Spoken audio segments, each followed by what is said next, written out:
What's up, guys? Welcome to episode 12 of the NerdShredz Podcast. Today I'm joined with Barry Stephen, experienced coach, PT, gym owner, you name it, he's done it. So, enjoy. Okay, guys, I'm joined today with Barry Stevens. So, first of all, thanks very much for taking time out, Barry, and being on the show. Thanks very much, Dale, for having me. Appreciate it. How about we just start with something simple and you tell people, a little bit about, what you do and maybe what you're known for. Yeah, I'm a personal trainer. I've been working as a personal trainer since 2008, and I have my own gym facility in Aberdeen, which we opened, I think maybe 7 years ago now. Okay, yeah. Which is a small gym, community-based gym. We've got about 100 members. Myself and 4 other personal trainers work together, specialising in one-to-one personal training as well as group personal training. And that's kind of the reason I opened the gym in the first place was to really focus on giving that personal service. Prior to that, I worked in a commercial gym in Bannatynes. Oh, before that, okay. Yeah. So yeah, I've been in the fitness industry since 2007, I think. I worked as a fitness instructor before that, and then I just really enjoyed the work, enjoyed the job, enjoyed seeing people progress and better themselves, and then just sort of like progressed on to becoming a personal trainer. Yeah, sort of an addictive thing is that you see people like get those results and it sort of makes you want to keep going.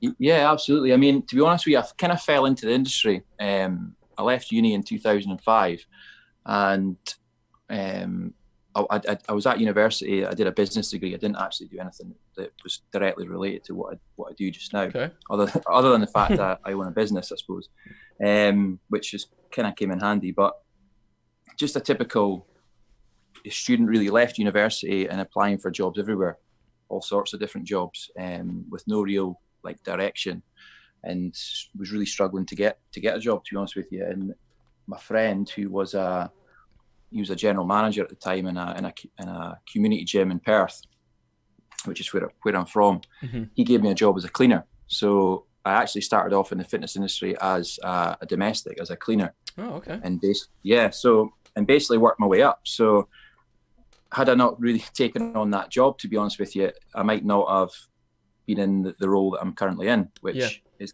kind of pretty cool. And then just sort of progressed from there. Like a job became available on reception, and it was a little bit more money than cleaning, so I applied for it, got that. Started being in and around the gym all the time, and just learning off of the people that were in the gym, the bodybuilders, the other fitness instructors, and just sort of developed a little bit of a love for being in the gym and working on yourself and being in that environment. And I just kind of progressed from there, really, and went and did my gym instructor qualifications, and that's kind of how I got into being a personal trainer. And was that through university? Sorry, did you go back to study to do the fitness stuff? No, I didn't actually. No, the company the gym that I was working at, they paid for it all. They put me through it. Oh, that's good. So I think it was like a Scottish apprenticeship thing. So they were probably funded to put so many people through like certain courses. Yeah. Oh, okay. That's how it works. That's cool. And so you just went to that point of from there PT and then just all the way through that until you started in your own places, did you? I moved back up to Aberdeen, which is where I was at university. I moved back up to Aberdeen and got a job as a fitness instructor, which is kind of where I sort of fell in love with it, to be honest with you, because, if there's any fitness instructors that are newly fitness instructors sort of listening in, you go into that job knowing virtually nothing, and then you're thrown into the deep end. Before you know it, you're taking classes, you're given fitness advice, you're getting asked all sorts of questions about nutrition. And at that stage, your knowledge is really slim, Yeah. but you're just learning on the job. And I think it's a fantastic place to start for anyone that wants to progress to become a successful personal trainer, is to actually do some time as a fitness instructor and work in a big gym as well, because you're going to meet all different types of people with all different types of problems, and that was a good sort of grounding for me. And I got into taking classes that I would never take now, but I appreciated the experience that I got from them in at the time, doing little gym inductions, writing out programs for people.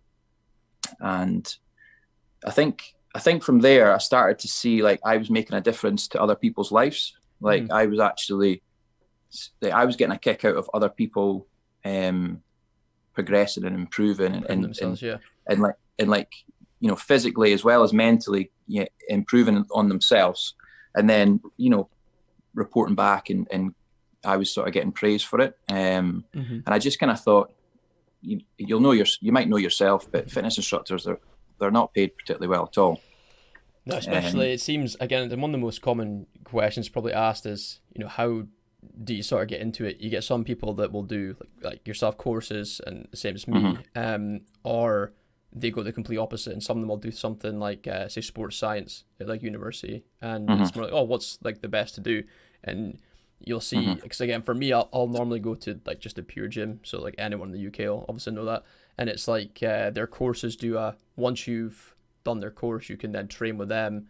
You don't get any commission off of them, but it's just you can use their gym for free as a personal trainer. I think that's their sort of way you do it. But you've got to do classes for free for them, so it's sort of like you get stuff back. But it's sort of like a question you get asked quite a bit is like, what's the best way to go about it? But there's potentially quite a few ways to do it, Yeah, I mean, my way is by no means the best way, and there'll be different ways. There'll be successful PTs all over that have done it differently.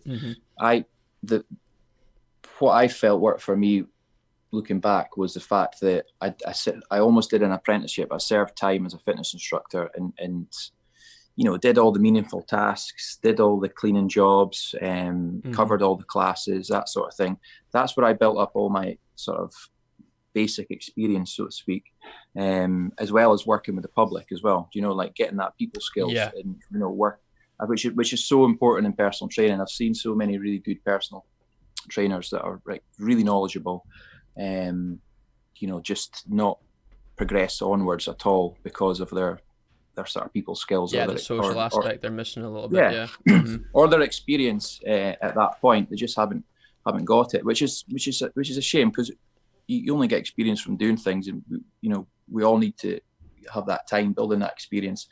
But because I was in the industry as a fitness instructor, already sort of making a reputation for myself, it was much easier for me to then go to the general manager with a proposition and say, look, I want to become a personal trainer in my own right, not working for the company, not doing the fitness instructing role anymore. I really want to progress on and really focus on being a personal trainer. And because I'd kind of shown that I had these skills and this experience and referrals and stuff to this point, it was easy for me to sort of make that step forward into that role. As I think it's a lot harder if you've just come off the back of a course and nobody knows you, and you're just popping your head into a gym and saying, look, I want to become a personal trainer. Can you hire me, sort of thing? Yeah. I mean, it can still work though. I mean, the one thing I would look for if somebody was to apply for a job at our gym, for example, it's not necessarily the qualifications or even the experience that they've got. It's just the character and the people skills, and just if they're willing to learn and they're showing that they've got good people skills and they've got the right character to work with all sorts of different people. Yeah, so the key traits you should be looking for. Take somebody. That's you got the basics in place, and then you need to just you need courses and experience will build up your skills and stuff like that as you go.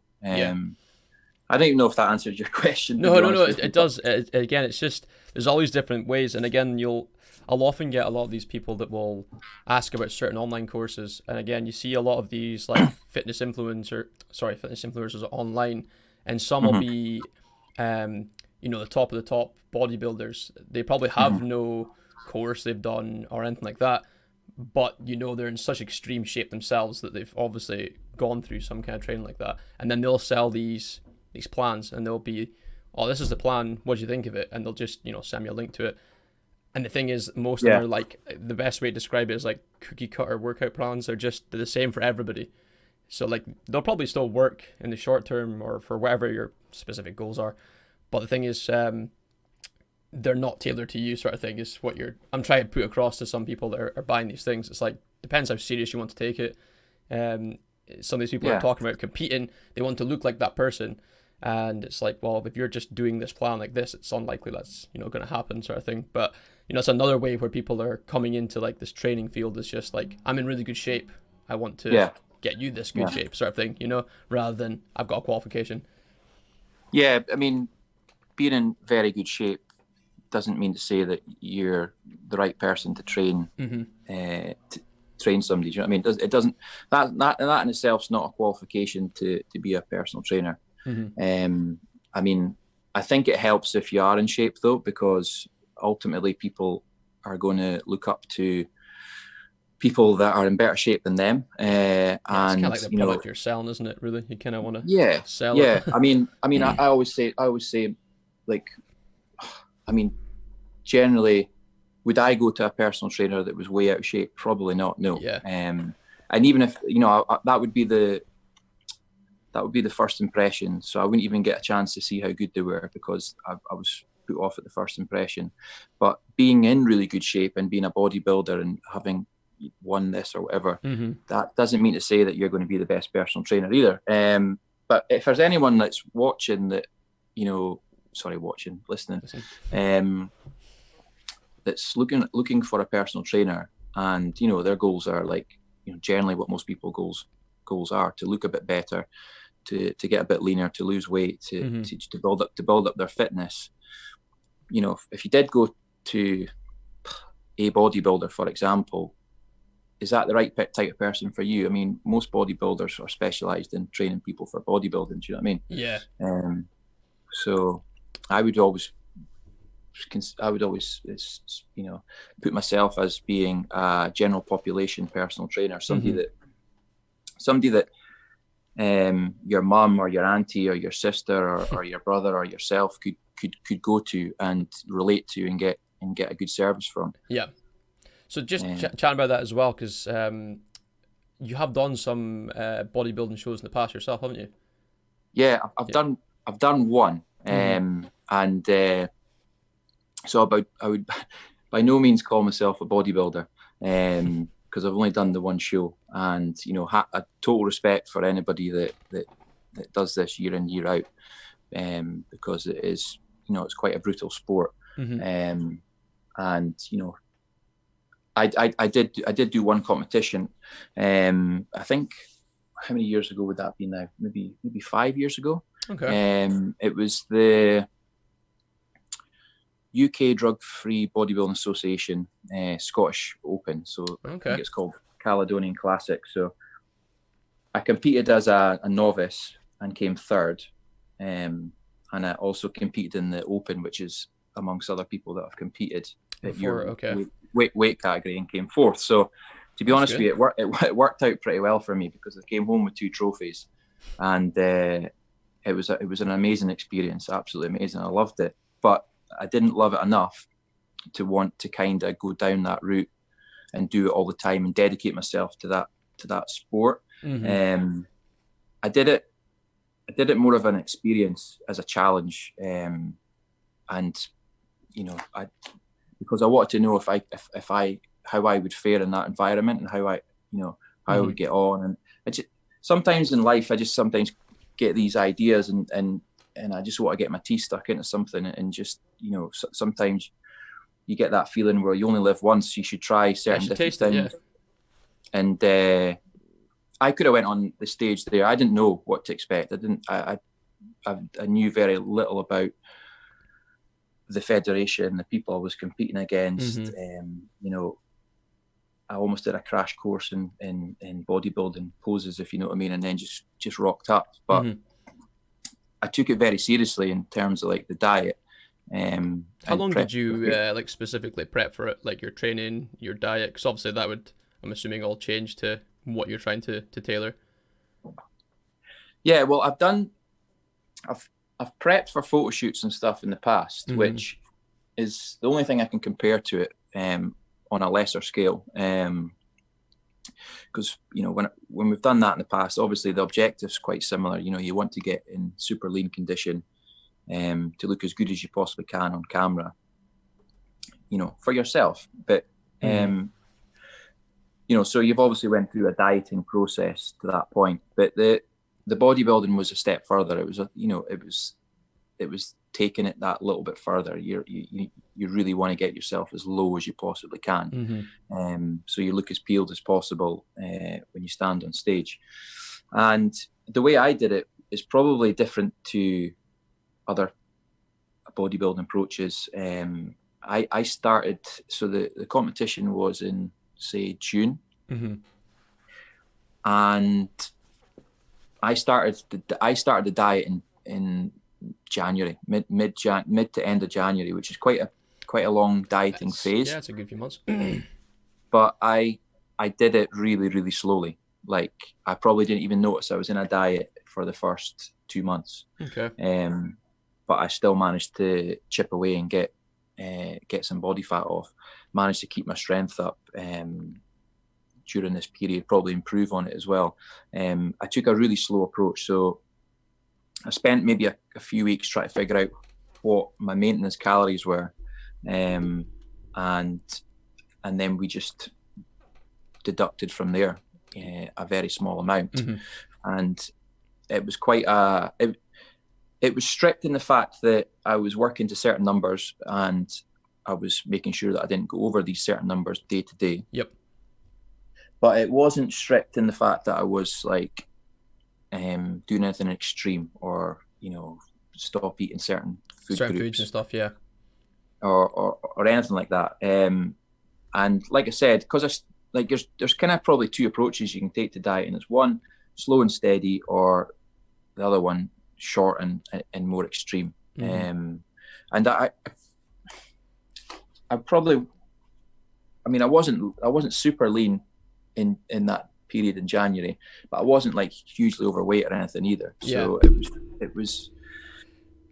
I think if you can like afford to do it slowly, it's surely better for a bodybuilding perspective. It seems like doing it slow, you keep up your protein intake. You should, slowly lose the weight, but you're still holding on to your muscle mass kind of thing. I feel like if you just try to lose tons of weight, there's a good chance you're going to lose quite a lot of your, well, not a lot, but you're going to lose like a percentage of your muscle, probably more than if you do it slowly and considerably. Well, I mean, that's always the risk when you diet to those extremes, is that you lose muscle. And it's the same on the flip side when you go through periods of trying to build muscle. You're obviously going to achieve that, but you're going to put on body fat as well. Yeah. That's probably one of the things that I explain to people on a weekly basis, is that yes, you need to accept that when you're trying to gain muscle, that you will gain fat. You know what I mean? Most of us probably will, and you have to accept that when you push yourself to lose body fat to the low levels, you've got to accept that you may also lose muscle. So and that's why the sport's quite extreme, is because you push yourself to those extremes where your health starts to deteriorate a little bit, and there is a possibility of losing muscle, and it just wasn't for me on a long-term basis. But I really enjoyed the process of doing it, seeing the results, and just learning little bits and bobs from it. I think a lot of people, my friends sort of ask, "Oh, you must have just been eating this or just been eating that." Yeah, just the broccoli, chicken and rice diet that everyone thinks you're on. Yeah. And if truth be told, that wasn't the case at all. I mean, I had bread every week of that that prep. I had tomato sauce. I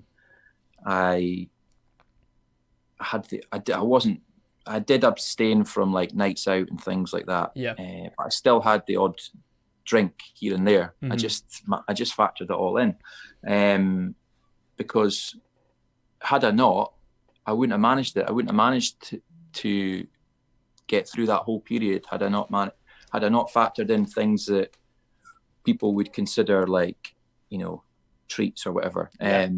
Because I think these type of foods, although they're of less nutritional value, and you could eat something that's healthier, it gives you pleasures. You know what I mean? It gives you that feeling of oh, I like that food. Oh, it makes me feel good. You know what I mean?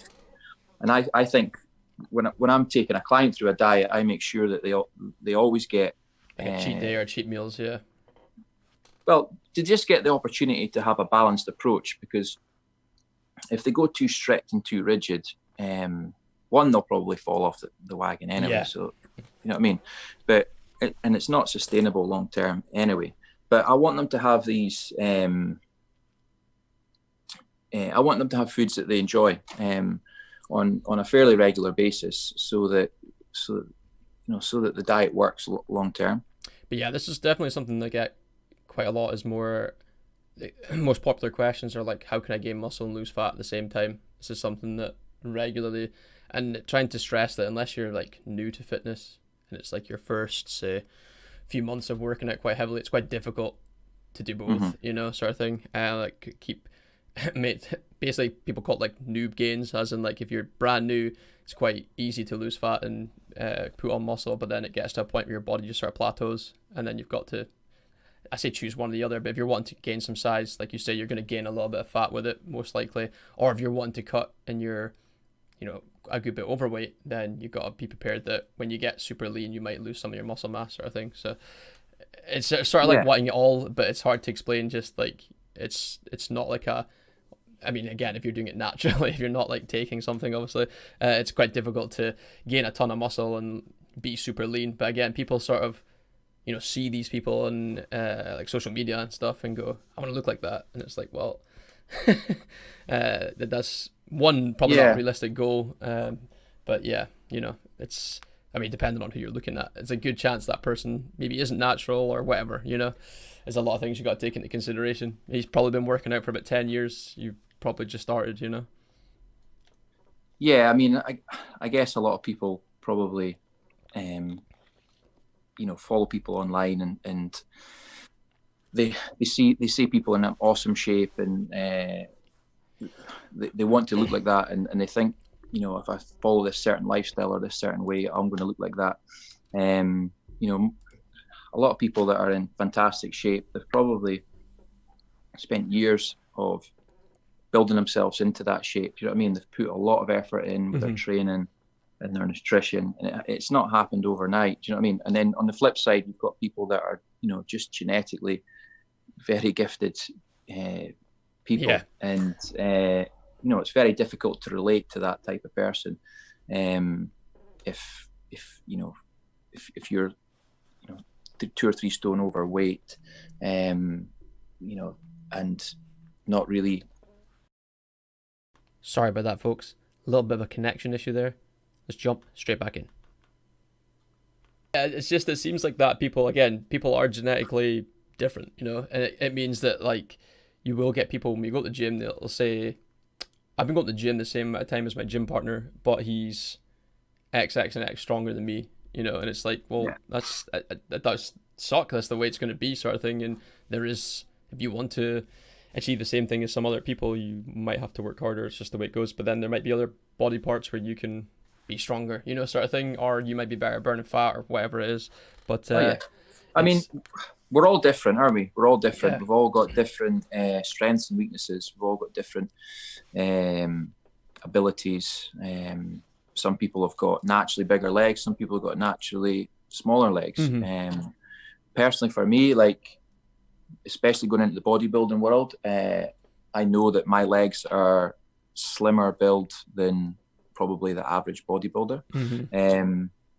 And there's not a huge amount that I can do about that. That's just genetically what where I'm at. I mean, my dad's got skinny legs, my mum's got skinny legs, my grandparents were the same.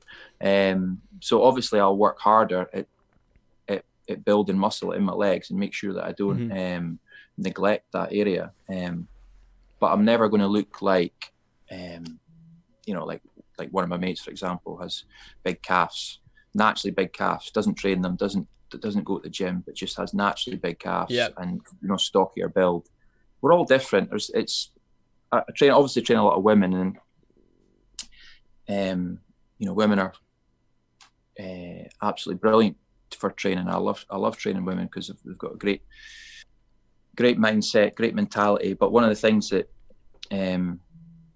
always sort of crops up is that they do compare themselves to other women. Do you know what I mean? And it's you always spend a bit of time trying to explain, look, we're all different, we're all different sizes, we're all different heights, we've got different hair color. There's no point in comparing yourself to somebody else. Just be the best that you can possibly be.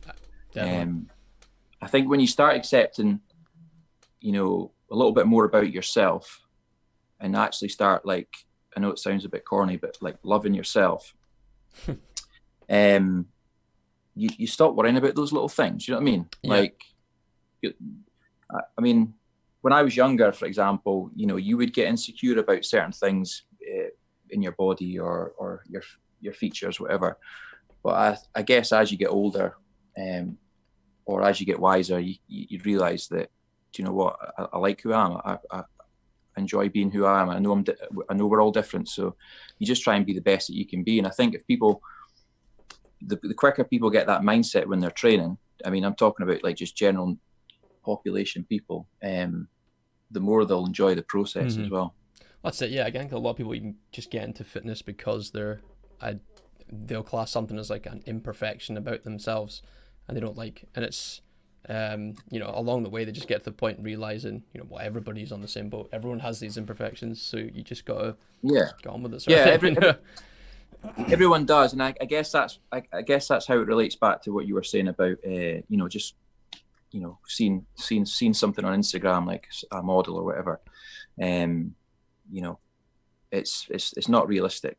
It's not realistic for us all. And even if you look at photos of me when I've had a photo shoot, I look 10 times better than what I would if you just stuck a camera in front of me right now. Do you know what I mean? So it's just understanding that sometimes what you see is not reality, and you shouldn't strive for it. So would you guys actually have tailored workouts if, say, someone came to you with a set goal of, I want to compete in a local competition or something even bigger? Would you guys be able to set something, again, like a tailored workout program for that? I mean, absolutely, we would be able to help that type of client. And I have helped one or two people progress on to competing that's cool. in the past as well. However, to be honest with you, in a few years ago, I probably trained a mixture of weight loss clients, those that were into bodybuilding, people that did sport and different types of sport, different levels, and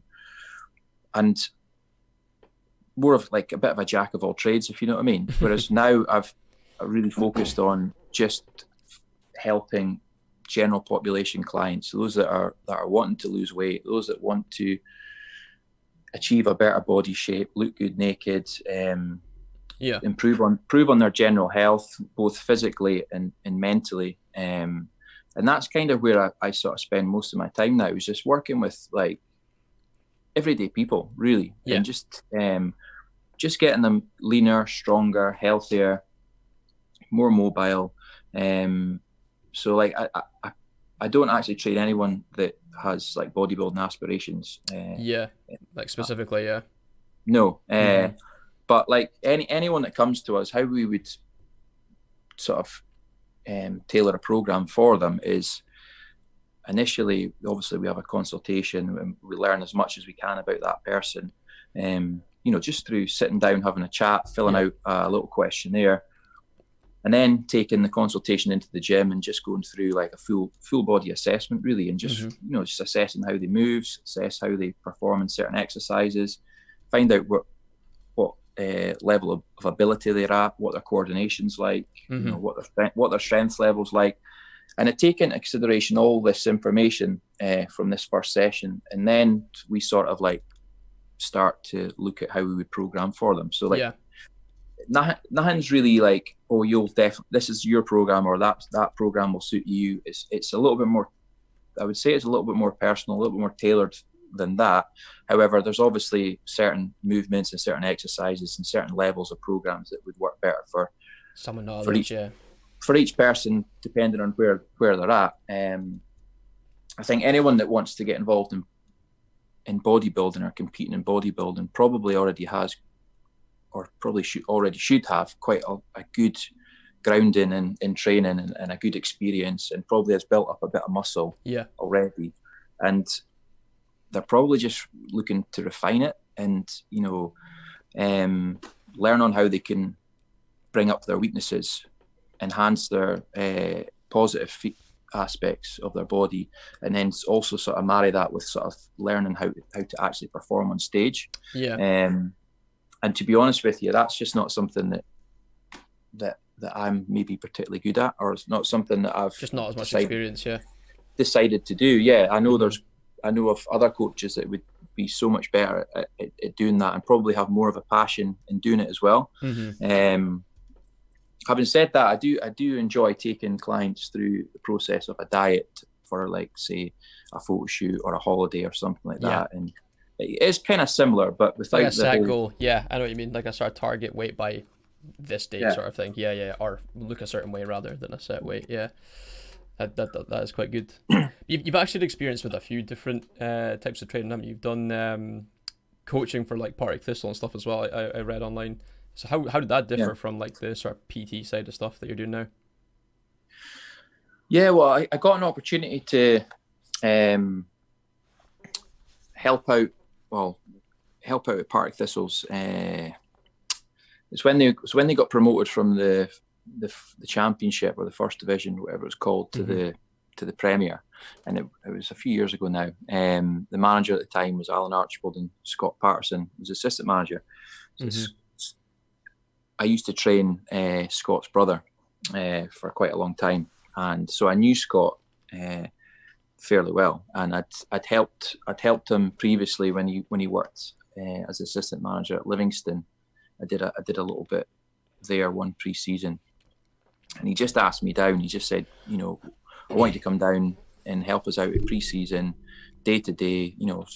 Spend a few weeks with us, and so we can just sort of implement like a strength and conditioning side to the training, and just I think they were just wanting to have a slightly different approach than what they as a club had maybe had in previous seasons. And I was obviously buzzing for it. I'm a big football fan myself, and just the opportunity to work with professional footballers at a professional club at the top level in Scotland, it was like, absolutely, I'll be up for that. Good experience. So it was a fantastic experience. And I got, a good hands-on experience working with the team, and trying to like work with the other coaches and the manager, and how we could like implement my skills into this training session, into this week, etc. And then I just got kept on for the season as well, and ended up traveling down every Tuesday, helping coach the session in the morning on a Tuesday, with sort of specific speed and agility and quickness drills, and then took the guys for their gym session in the afternoon. And I was also involved on a Saturday as well. I took the warm-ups, and which was fantastic. It was a good experience. Managed to get a seat in every dugout in the country as well. I can't complain at all. I think I stayed for the following pre-season. And then I just sort of decided that, as much as I love this type of work, it's not really well, one, it's too far away from my home. Yeah. I'm spending half the week traveling about. So I mean, financially, it probably wasn't, this from a business point of view, the best thing to do. But really, like, deep down, my passion's the gym that I've got here in Aberdeen, and the members and the clients that come to it and the people that we work with, and just seeing them progress. And, you know, if I had to just sort of decide, you know, what is it I want to do? What is it? Because, you know, you're doing a bit of this, you're doing a bit of that, and you're ultimately performing. You could be performing better at both if you just focused on the one thing. Mm-hmm. So yeah, great experience. Absolutely loved it. Managed to get experience working with people that were involved in professional sport. Continued to write programs for a few of the players for a wee while, but ultimately just decided that, you know, being a personal trainer, running a gym, running a team of personal trainers, and just working with you know, everyday people, building that community spirit and that community environment that we've got in our gym was where I wanted to be. That's cool. Yeah, it seems like you've almost sort of dipped your toe into every different aspect of like fitness, and it sort of like led you to what you obviously feel is right for you, which is quite a cool way to think about it, actually. Like I wouldn't change any of that, what we've talked about, because I learned so much from each experience, and it always stands you in good stead. And that's why I always think, you know, if you get an opportunity to do something, you should give it a go. And at the time, I probably, you know, I wasn't like, as much as I had my gym and all the rest of it, there was no way I was going to turn down an opportunity for something like that. Whereas now I know that I probably would turn it down, because I'm really focused on building the brand and building the gym, and you know, really improving the service that we can give to people. You know, I don't just want to be a gym in Aberdeen. I want to be the gym that everybody knows is the best place to go for personal training, that has a fantastic community spirit, that people rave about. Do you know what I mean? So to do that, you've got to be involved in it day to day. So obviously, just now as well, probably almost unavoidable, everyone seems to be chatting about it, but coronavirus just now, like lockdown procedures, how is that sort of like affecting your like day-to-day business, and like how are you sort of combating it, if you will? Yeah, well, we've been shut.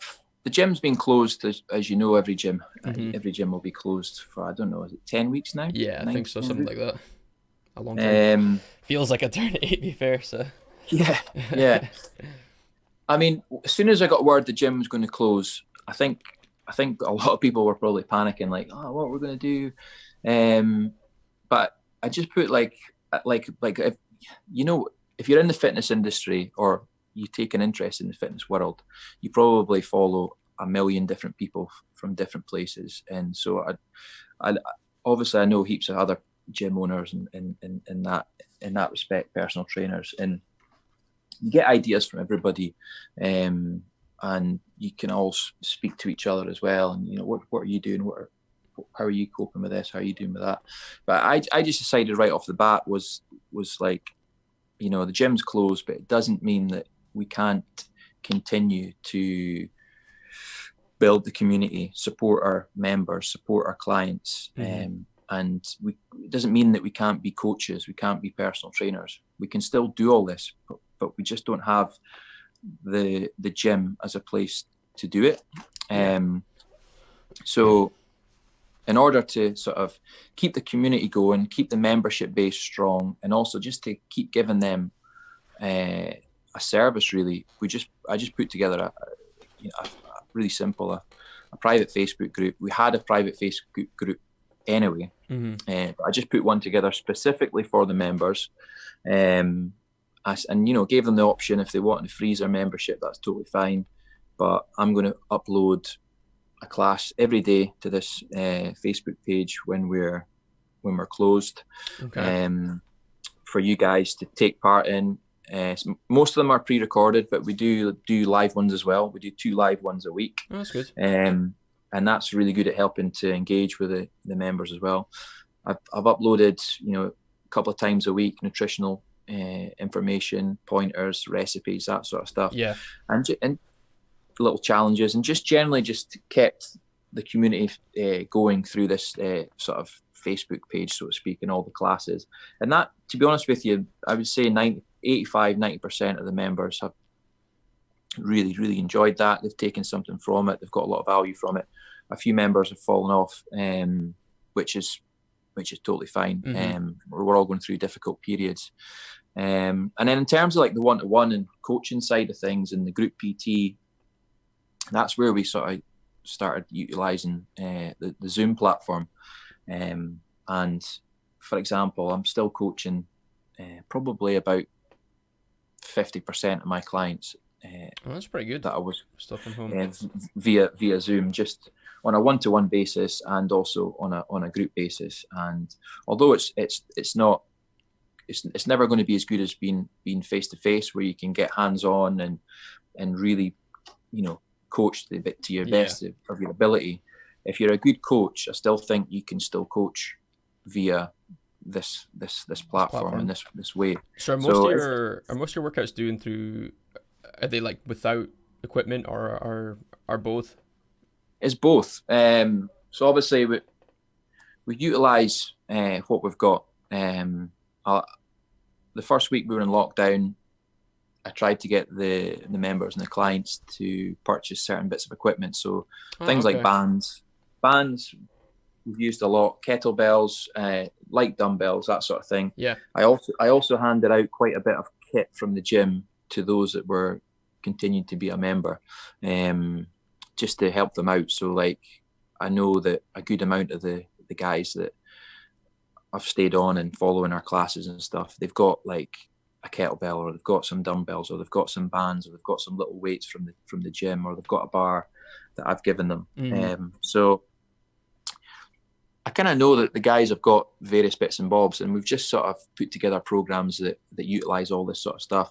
So we have put together a mixture of strength-based step routines, and we've also sort of delved into, body weight training and high intensity interval training, that sort of thing as well.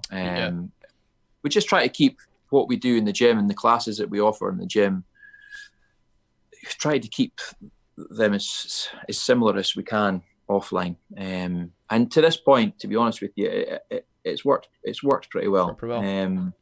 Yes, I mean, like, if you have dumbbells, kettlebells, you can pretty much hit everything, like every part of your body. One of the smart things I did was I got a pull-up bar off of Facebook Marketplace just before lockdown. It just like hugs like the frame of your door. I mean, just from like changing your grip and where you're putting your hands, you can again pretty much hit like your entire upper body. So it's more just like I've got a heavy-ish dumbbell that I can use for like squats, and that itself, in my head I'm more just like a happily just maintain everything while I'm in lockdown until I can get free again. It's sort of my mindset, but no, it's a good mindset to have. I mean, you just got to improvise. I mean, I can't understand why somebody would want to just completely give up during this period. That's something that I hope not too many people have done, and that they've tried to keep themselves, ticking over and just, doing what they can and utilizing what they've got. I mean, there's lots of resources online and that people can tap into. Yeah. But even like, I'm not much of a runner or a cyclist in it anyway at all. But I've done a little bit of running, and I've got myself a bike, and I've been out cycling, and I've just used it as an opportunity to do different things that I wouldn't normally do. I mean, ultimately, I love all form of exercise, all form of training. I'm not the type of guy that is all one thing. So I think it's good if we can be open to doing different forms of exercise just for a short period, just to keep our minds healthy as much as our body, and just utilizing what you've got, improvising. If you've got a dumbbell like you've got and a pull-up bar, the chances are you've probably got about 20 solid exercises that you can rotate between as well. Do you know? I mean, like, another thing I keep commonly getting asked is more like, now that I'm in lockdown, it's a lot easier for me to like just eat. So I get a lot of people saying like, well, I was cutting, or I was trying to lose weight before I was going into lockdown. Now I'm thinking about switching to a bulk. What do you think? And I'm sort of like, well, just because it's easier to bulk doesn't mean you should, sort of thing. It's just trying to convince people that your goal probably shouldn't change. But a lot of people are thinking, when I come out of lockdown, I'm trying to still stress that it potentially could still be like, end of summer. Potentially it could still, not that you would be taking your top off too much in Aberdeen probably, but you might be today. Yeah, I know. It's just people are sort of like, oh, I want to look this weight for this holiday, but it's no longer a thing. I'm just trying to still stress that like your goals can still be achieved even though you're still indoors, just because food is readily available in your flat, and you're in your flat probably a lot more, of your house a lot more, doesn't mean you should give up on your plans and then switch to like people are saying a bulk. No, absolutely. I've had this conversation with a few clients because every year at the gym we do a photo shoot, and although to be honest with you, I'm not a big fan of setting deadlines for certain things, because I think people can get stressed and thinking about I've got to be this certain shape by this certain time. But we do it every year because it does act as a great motivator for people through the year as part of their training, and it's almost the same as a holiday or a wedding, and people respond to these type of goals. But obviously the photo shoot no longer exists, because it was actually meant to be this Friday. Okay. And some of my clients were like, oh well, the photo shoot's not happening, I don't feel like I can continue to progress during this period, or what's the point, that sort of stuff. Kind of what you just described there, really. And I think something that hit home to me, I read it somewhere else, I'm not sure where, was that people get fixated on the goal, as in like, oh yeah, I'm going on holiday, or I've got a photo shoot, this is my goal, I'm got to be X by this period. But we kind of forget about how getting to that goal actually makes us feel. Yeah. So like when you go on holiday, when you've trimmed down, you've lost the weight you want to lose, how does it make you feel? It makes you feel amazing. Your confidence is up. You're getting into clothes that you never thought you would get into. You're buying new clothes that you never thought you would buy. You're getting compliments of different people. Your confidence is up. You're walking with a bit more pride. Your fitness levels are so much better. You're just so much happier within yourself. And I think people forget that there's a feeling attached to the goal, and they should really just forget about the goal. It's like, that doesn't actually matter. What matters is how you feel when you get to it. And generally, a lot of time, the process of getting there can be quite enjoyable as well. You go through long periods of seeing your body shape change in a positive light, which then helps you feel mentally better about yourself. You've maybe got a little bit more confidence. You maybe start spark conversations with people you wouldn't normally, and it's difficult to, where does it end? Do you know what I mean? Like, so I think getting bogged down with certain goals is shouldn't be the main focus. The main focus should be the process, enjoying the process, and actually remembering or thinking about, how's this going to make me feel if I can achieve this. And to be honest with you, it is more difficult, because you're going from, like, I've got clients that do like 20,000 steps a day, right down to, doing 3,000 or 4,000, or maybe not even that. And that, therefore, do they really need to eat the same amount of calories? They probably need to bring their calories back down a little bit. Or we need to look at ways of getting them out moving and getting closer to that 20,000 that they were currently at before. So it just, I think because we're in lockdown for 2 or 3 weeks, people probably took their foot off the gas, and me included. I was eating crisps and drinking wine on a Tuesday, Wednesday, Thursday night in the first couple of weeks, thinking it was a holiday. Do you know what I mean? thinking that this is only going to be 2 or 3 weeks. What's the harm in just, taking your foot off the gas, relax, enjoy a couple of weeks, still train, but don't get bogged down with things. You're not going to change too much. But now we're into week 10, it was important that people adapted their lifestyle. I think like these like sort of small goals, I feel like as well, like for me personally, if it's like a shoot or like, I don't know, just a set, like a holiday as well is probably a big one for me. These small goals do actually motivate me quite a lot, but I do feel that some people will, if the goal is, I wouldn't say too achievable, but if it's, say, something like you're just aiming to be in shape for summer and you've just started, say, in like January or something, they achieve this goal, and a lot of times people do maybe revert back to a good chunk of just, well, I've done my goal now. Like, what, I haven't got the same motivation because I haven't got, like, I would say like someone told me accountable, but more, I'm not reaching this goal where I know I'm going to have like photos taken of me and things like that. So once that goal sort of passed, you do see some people just sort of fall off a bit,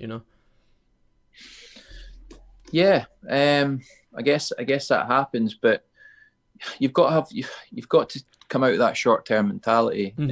Totally. And you've got to look at the bigger picture. It's like the diet as well. It's a lifestyle change. It's not. You don't want to do something for a few weeks if you can't consistently maintain it on a longer period. I mean, in terms of like dieting, it doesn't matter how much weight you've got to lose. I wouldn't want any client to spend the whole year dieting. Do you know what I mean? Yeah. I want them to have periods where they come away from a diet, and they do eat more calories, and they do actually take a break from the strains that being in a diet sort of gives you, because that's having a long-term mentality. Do you know what I mean? It's like you can't diet all year round. I mean, the chances are most people probably do try and diet, then they just fall off the wagon, they have a bit of a binge, they have a bit of a blowout, then they go back to a diet again, and so forth. And that's kind of like a yo-yo effect, is it? But yeah, probably a more sensible approach would be to, consistently commit yourself to a diet for a certain amount of period, and then step away from it for a certain amount of period as well. Allow your body weight or your body fat to increase a little bit, but nothing too extreme. And then go back to a dieting phase, and just sort of alternate between these two different mindsets. But it is easier said than done. And I just think if people in general just have a lot more of a long-term approach to their training, their fitness, their health, mentally and physically, versus like a short-term thing, they'll get on so much better. And you do have to sit down and make new goals after you've hit a goal. You've got to sort of reassess and think, right, well, where am I now? I'm in a different place now. Where can I go from here? I've achieved X, Y, and Z. What can I achieve going forward from here? What do I want to achieve? You know what I mean? And you just got to look at it from the same eyes that you had at the start of your first goal. So you mentioned holidays as well there. I did actually read online, it was Ultimate Fitness, potentially it was called. You have fitness retreats for people and stuff. You go abroad. Can you tell us a little bit about that? That's quite unique, actually. It seems. Yeah, it's called Ultimate Fitness Retreats. The website's ultimatefitnessretreats.co.uk. We're on Facebook and Instagram as well. It's something that I started a few years ago. This year, if it goes ahead, will be the 4th year of taking people away on a fitness retreat. So basically, like if you ask me what I was really passionate about, it would be fitness, obviously. But on top of that, it's holidays and going to different countries and experiencing different climates and different cultures and food. So I just wanted to put the three of those things together, really, and sort of like package it up into like an experience, which was mainly about the fitness and the lifestyle and that side of it. But it's also about, getting away, getting a break, and trying to tap into the things that make a holiday very, very enjoyable as well. And obviously I work in a gym amongst people all the time, and that are very much into fitness and stuff like that. And just from speaking to them, I felt like there was a little bit of a demand there for this type of holiday. And I wanted to do it anyway. Do you know what I mean? I wanted to do it regardless of where it went, to be honest with you, because I thought this is going to be fun, and people do it anyway. So I got the opportunity to view a villa in Granada in Spain. Oh, cool. And I felt it was just the perfect location, really the perfect opportunity. And so we took a group over there a few years ago, and then since then we've been going back every September. We do two holidays now instead of one, so we have progressed it a little bit. Nice. And the goal is to progress it a little bit further in the years to come. We weren't actually meant to do another holiday in Mallorca this year, but it got cancelled because of the coronavirus. So it is a bit uncertain as to what's going to happen this year. Are we going to go away? Are we not? But yeah, it's a great experience.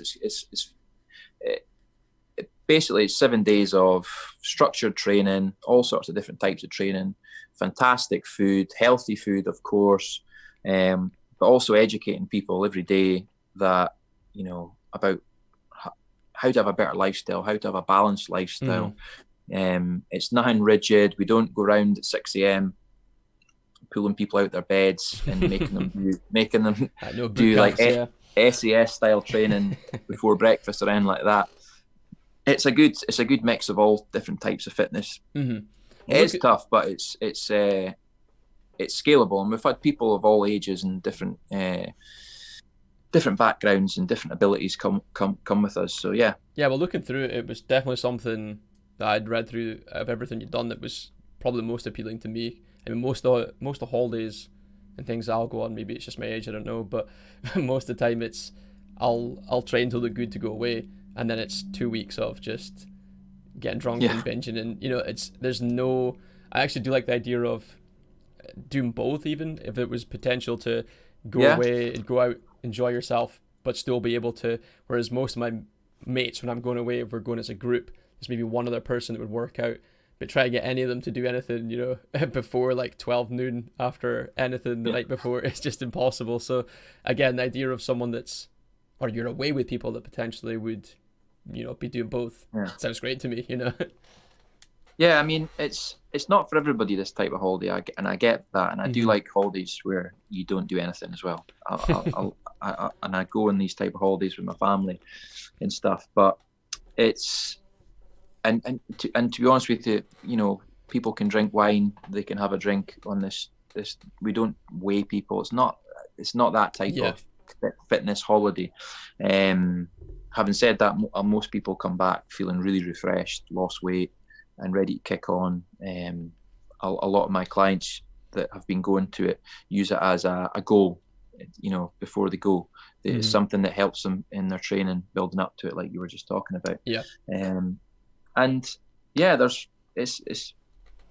It's a great experience. It's something that there's lots of different fitness retreat companies out there, to be honest with you. And how are we a bit different? Is because we focus on the lifestyle and make it more of a balanced approach rather than anything that's particularly rigid. There's no supplements or any of that nonsense. It's not like a rigid boot camp sort of thing. No, not at all. It's real, proper food, and I think we bring like really good coaches as well, and we really try and focus on teaching them how to improve their performance with exercise, through whether that's through weights or mobility or anything. We really try and make sure that everybody that comes leaves feeling absolutely fantastic and really just wants to book it again, which kind of happens most of the time. So yeah, it's great. So if you're ever free in September, you should come. That's brilliant. Well, yeah, it's definitely, like I say, something I sounds appealing to me, and I'll make sure I'll link it so other people can see the same thing. Again, it's probably a wide range of people and fitness related stuff that listen to this or when I'm streaming. So, but most of them are, I mean, some are in the UK and stuff as well, but a lot of them are all around the world sort of things. But good. Yeah. Well, you're all welcome. We've had people from Ireland, across Scotland, and have we had anyone from England? No, I don't think we have. So we haven't really grown particularly out with the UK as of yet, but there's always room for that. Mm-hmm. So as I mentioned, sorry, at the start, Barry, as well, like the podcast has like a small gaming element to it. I say small, it's pretty big.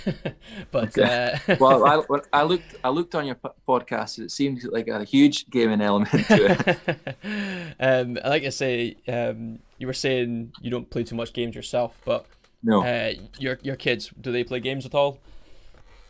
Yeah, they play these games on the iPad mostly, like little games. Like the most recent one was that I was taking part in was Sonic Dash or something. Oh, okay, yeah. No, that's I obviously was relating to that, and I was like, I used to play this when I was younger, over and over and over and over again.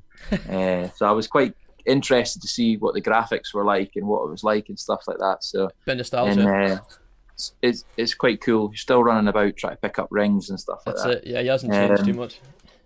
But yeah, I mean, we've got a PlayStation 4. My son Lewis, he's 8. He obviously loves FIFA, and I play him at that. We go through.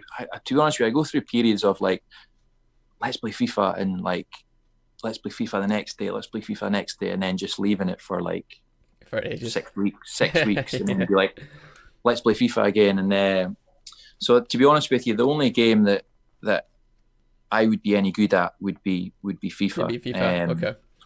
And we've got some other games. I'm looking over at it at the minute. We've got like NBA basketball. It's mostly sport games. Probably my influence, to be honest with you. Definitely be worse influences, I think, than having a fitness dad. That's for sure. Yeah. So I don't know too much about the gaming world, I have to be honest with you, mate. I mean, it's the thing as well. One of the most interesting things, I think it's cropped up more during like Corona as well, because a lot of kids now, because they're bored inside, they're playing a lot of games. It's more like, should you limit the time that your kids should play these games, sort of thing. And a lot of people are now saying things like, because you see these professional gamers, the people that are now making some of them millions, they're aged from like, they start at 16, some of them younger, and then by the time they hit 24, 25, they're thinking about retiring. That's how short the age group is for these like level of gamers.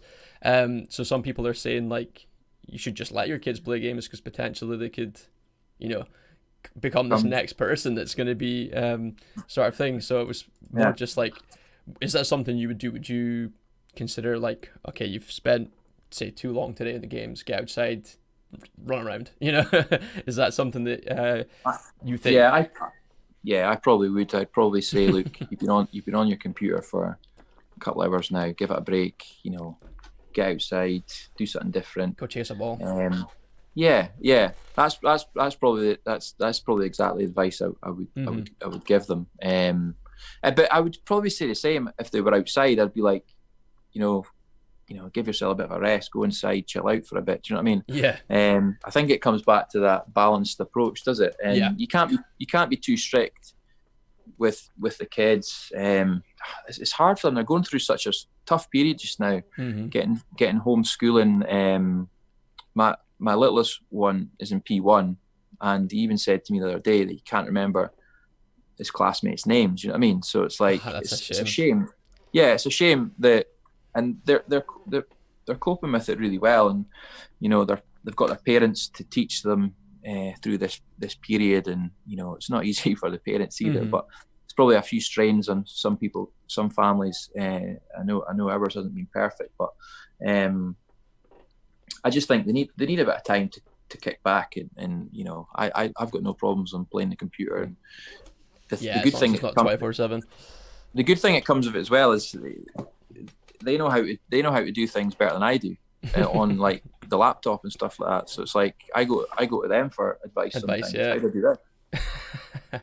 Well, that's it. It's more like, should you pull them off of these sort of devices? Because I mean, when you think about when they come out of school or secondary school, that's the kind of world they're going to be living in, is it? It's just going to be devices everywhere, isn't it? When do you realize that you're like at a level at gaming which takes you to like the next level where you become, you're actually getting paid for it? Yes, like most of these, so especially the folk that I'm interviewing, there's some that they're just like streamers. So people will, again, they'll go online and people will watch them play games. So they'll just sort of make like monthly money off of that from having a lot of people watch them. They're either really entertaining or just really good. And that's just simply anyone can stream, just depends how much people watch you.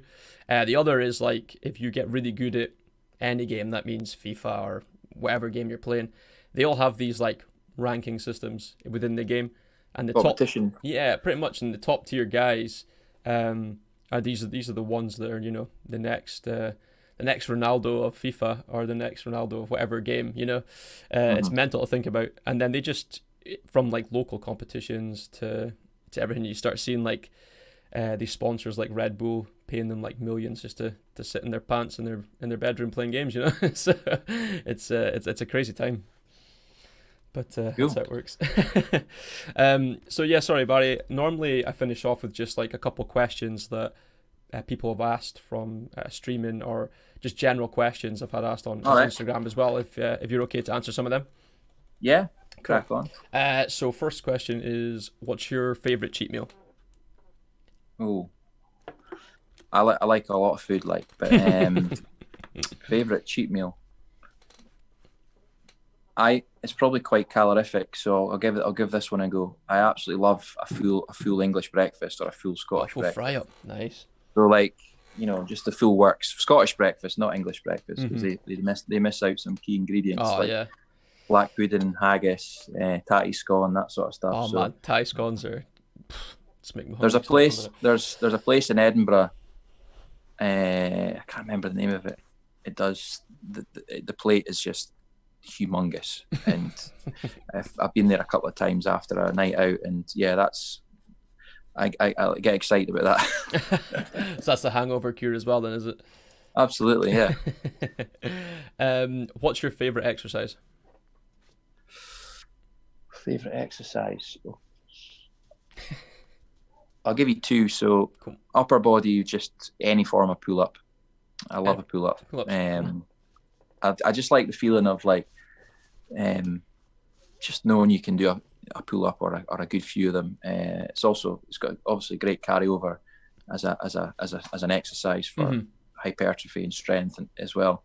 And also clients love it when they can start doing pull ups as well. They just love it. But I can't not mention squats. Got to mention squats. Yeah. You actually just did I feel like if you did weighted squats or even just building up to doing weighted squats or even weighted pull-ups, it'd be incredible what physique you could make with just those two exercises. It works many body parts. A solid program has those two exercises in it for sure. I do like squats. I like deadlifts as well, but squats would edge it for me. What supplements do you take or would you recommend? I actually don't take that many supplements, to be honest with you. I take a multivitamin. I've taken one for ages now. It's just a habit that I've got into. And I just take that just as a sort of a backup to. I try and get everything I need from food. But I think that's a sensible backup. I've got whey protein in the cupboard, which gets used on a weekly basis, just adding it to things like porridge and shakes and things like that, just to up protein levels generally through the day. But I kind of don't take too many supplements, to be honest with you. I took more when I was younger, when I was not really knowing much about it and stuff like that. I would say don't waste your money too much on supplements, to be honest with you. Try and learn more about food and what you can get from certain types of food. get as much of your protein from real food, but back it up with a good whey protein supplement. And yeah, that's pretty much the same. It's pretty much the same as me. It's like I'll have multivitamins, like omega-3 tablets I'll take as well, but protein's probably the biggest one for me because I do struggle to get it all in from my food. Like I'll have from like 2 meals a day that will always be quite protein rich, but still doesn't really hit like a protein target for me. So I've got to have like a shake or, like you say, porridge or something to sort of make it up. Yeah, a lot of my clients do that as well, and it's perfect. It's ideal for that, really. It's good. It's good to have a whey protein. I always get asked what protein powder should I get. I never really know what to answer, to be perfectly honest with you, because I think they're all much and such the same. They're all probably just as good as each other. But yeah, I quite like. I'm not like sponsored by them or anything, so but it's I buy a lot of my stuff off of bulk powders. They often just drop you a random text with like 70% off now and again, so they're quite good for like just how cheap they are. I have no idea how to do it, but they're pretty good. Next question: coffee or energy drink? Coffee every time. But I have had the odd white monster. The boys that work with me, a couple of them love white monster, and the rest of us are all just coffee drinkers. Coffee fiends. Yeah. Do you track your macros? Sometimes. I don't at the moment. Most of the time I don't, but I do sometimes. So like I give people the option, they can or they can't, but I do think everybody should at some stage go through a prolonged period of tracking their intake, because then they learn so much more about foods and food values, understanding what's too much, what's not enough, that sort of thing, and then they can progress to intuitively eating better, I think, and without making too many mistakes. But I probably would start tracking if I really had to get like super lean. Yeah. I think it's never failed, to be honest with you, as an approach. But I think generally I try and intuitively go about my eating. Gauge it. Yeah. Last question: who is your biggest fitness inspiration? Who's my biggest fitness inspiration? That's a tough one. I think probably growing up, I'd have to say somebody like Arnie, but like, to be honest with you, nowadays seeing like clients go from being really overweight or really unhealthy or mentally in such a low place, to the complete opposite, that really inspires me. That's inspiring. Because as a personal trainer, you sometimes neglect yourself a little bit, and you're always focusing on helping other people, and you don't often always put yourself first, and just seeing what other people are going through and coming out the other end, and when you see a client in a training session, whatever, like really pushing through something or being honest about something, it doesn't that inspires me a little bit more for when I'm actually training or suffering with something.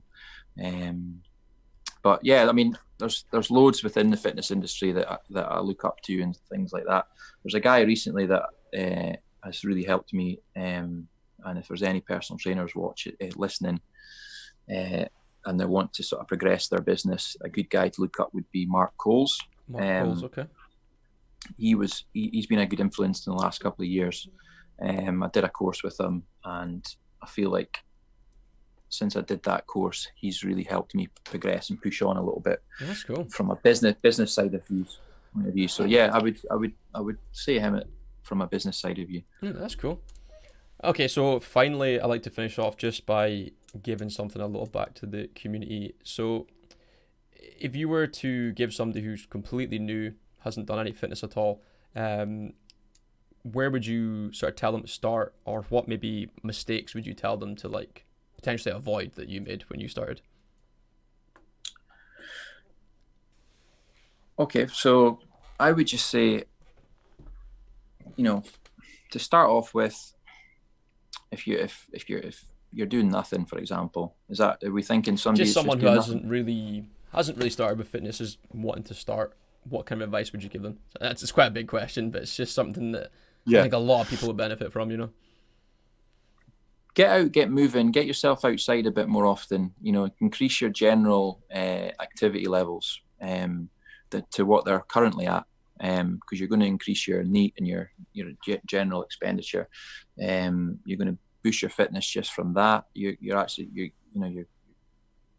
going to see some sort of health improvements just from getting out and getting moving and getting walking more. Don't progress straight to running straight away, even though you think that's going to be the best thing.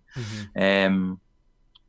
That's maybe a mistake that I've made in the past, is to think that the harder you train or the harder thing that you do is better. It's not the case. Mm-hmm. Going back to speaking about what we're speaking about earlier on, think long term, right? Start from scratch, get yourself out walking, get yourself moving more, start focusing on eradicating any red flags from your diet. You don't need to make wholesale changes. Just take out one or two of those little things that you know shouldn't be in there. Do you know what I mean? Like, just start making some subtle changes. Could be like, not putting too much tomato sauce on your dinner, not taking so much sugar with your coffee. These little small steps will really stand you in good stead long term. If you jump straight into going to the HIIT class at work, trying to run 5K within a month, doing some mad challenge, probably end up hurt, sore, back at square one. Yeah.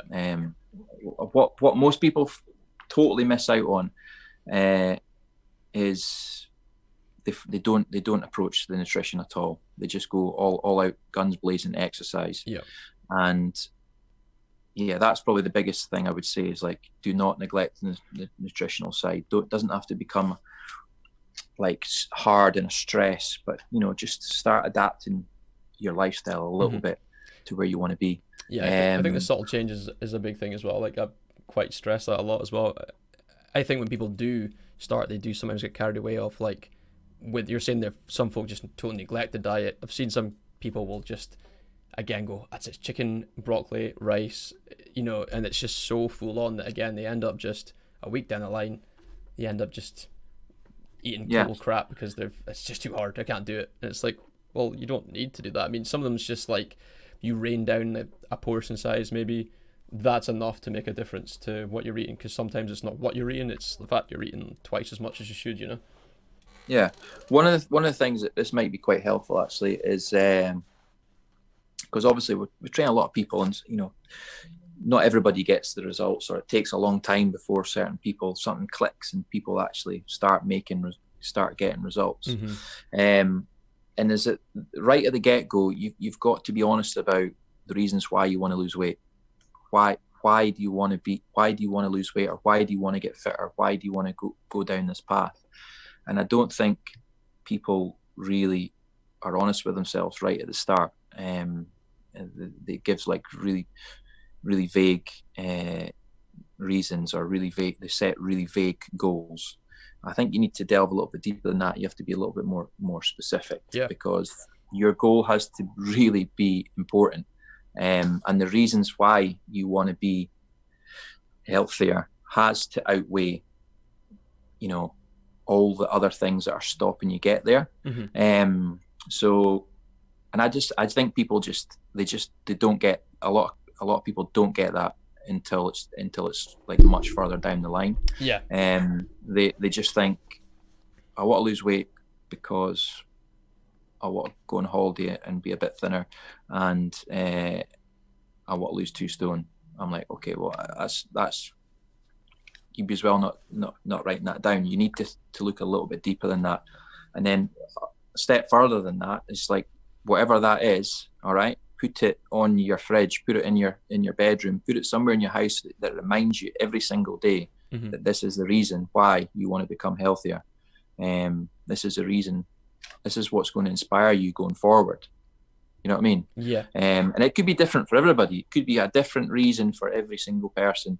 It might they might not even know deep down what that is until they actually think about it. Do you know what I mean? Mm-hmm. So I think that's where I try and get people to start. That's a brilliant answer. I think there's a lot of detail there. Yeah. But it's a question that not a lot of people like to ask themselves, because they're scared of the answer. But they should really just delve a bit deeper and get into it, and then they'll progress so much quicker. Mm-hmm. Well, that's brilliant, Barry. I mean, I think that's most of the questions I had, so I think that's probably a decent place to end. So thanks for giving me a good over hour of your time, dude. I really appreciate it.